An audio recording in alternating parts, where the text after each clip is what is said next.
नमोऽस्तु सूर्याय सहस्ररश्मये सहस्रशाखान्वितसम्भवात्मने सहस्रयोगोद्भवभावभागिने सहस्रसङ्ख्यायुगधारिणे नमः।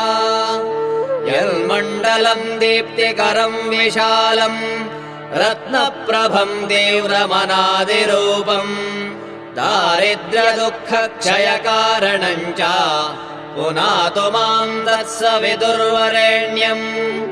यन्मण्डलम् देवगणैः सुपूजितम् विप्रैः स्तुतम् भावनमुक्तिकोविदम् तम् देवदेवम् प्रणमामि सूर्यम् पुनातु माम् तत्सवितुर्वरेण्यम्। यन्मण्डलम् ज्ञानघनम् त्वगम्यम् त्रैलोक्यपूज्यम् त्रिगुणात्मरूपम्